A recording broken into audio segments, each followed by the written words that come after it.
Assalamualaikum warahmatullahi wabarakatuh. Kami dari kelompok 5 akan mempresentasikan hasil diskusi kami dengan judul Administrasi Model Kurikulum Inklusi 2.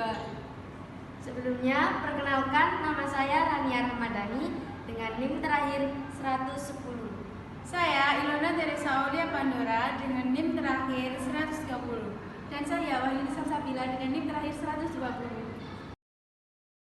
Dokumen 2 Kurikulum Sekolah atau Madrasah Inklusi adalah salah satu dokumen penting yang dibutuhkan dalam implementasi pendidikan inklusi di sekolah. Dokumen ini berisi tentang paduan dan rencana pembelajaran untuk siswa dengan kebutuhan khusus yang mencakup aspek pengajaran, pengembangan kurikulum, serta penilaian dan evaluasi. Dokumen ini juga menekankan pada upaya untuk menciptakan lingkungan belajar yang inklusif dan ramah bagi semua siswa. Perangkat dokumen 2 kurikulum sekolah atau madrasah inklusi. Yang pertama ada rencana pelaksanaan pembelajaran atau RPP.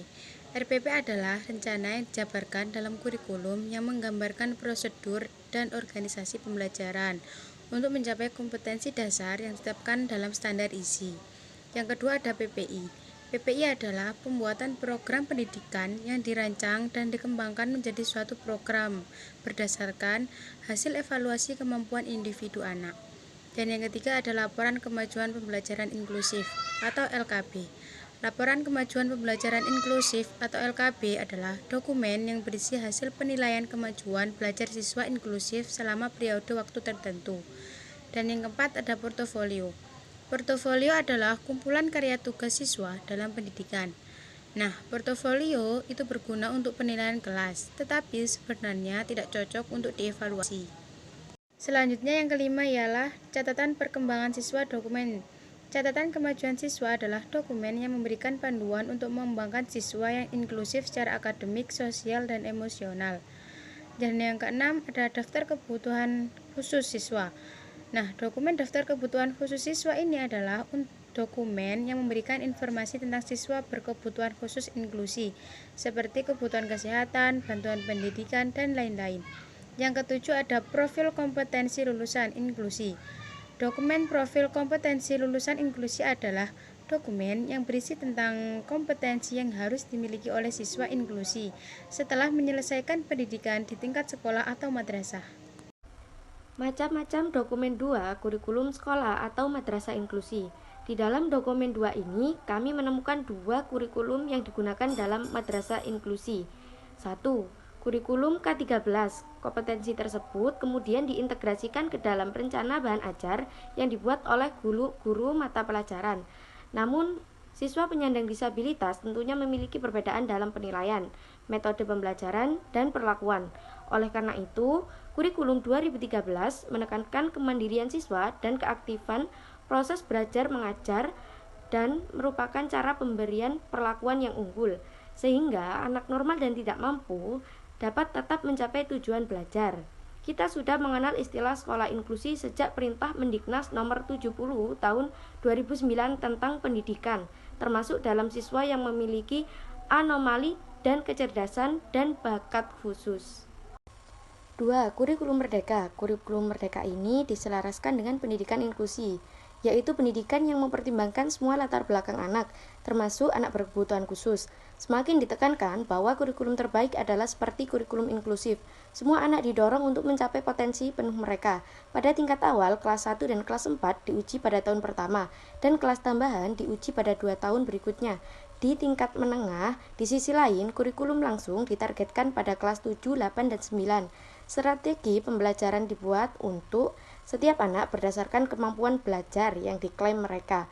Kurikulum Merdeka ini bertujuan untuk mempersiapkan sekolah dan guru khususnya untuk implementasi kurikulum mandiri ABK. Selanjutnya yakni langkah pengembangan RPP dan PPI pada sekolah atau madrasah inklusi. RPP adalah rencana pelaksanaan pembelajaran, sedangkan PPI adalah program pembelajaran individu. Keduanya ini sangat penting bagi sekolah atau madrasah inklusi untuk memastikan pembelajaran yang efektif bagi semua siswa, termasuk siswa yang berkebutuhan khusus. Berikut langkah yang diperlukan dalam pengembangan RPP dan PPI, ini ada 5. Yang pertama, analisis kebutuhan dan karakteristik siswa. Analisis kebutuhan dan karakteristik siswa ini adalah langkah yang digunakan untuk mengidentifikasi kebutuhan, kemampuan akademik, dan minat belajar. Kemudian, yang kedua yakni menentukan tujuan pembelajaran. Menentukan tujuan pembelajaran ini mencakup semua aspek baik dari aspek pembelajaran, pengetahuan, dan sikap. Kemudian yang ketiga, menyusun rencana pembelajaran. Menyusun rencana pembelajaran ini harus mencakup strategi pembelajaran yang sesuai dengan kebutuhan dan karakteristik siswa, serta metode dan penilaian yang relevan. Yang keempat, yakni menyesuaikan pembelajaran dengan kebutuhan siswa. Dalam hal ini, guru harus menyesuaikan pembelajaran mereka dengan menggunakan metode pembelajaran yang tepat dengan menggunakan alat bantu dan teknologi tepat guna.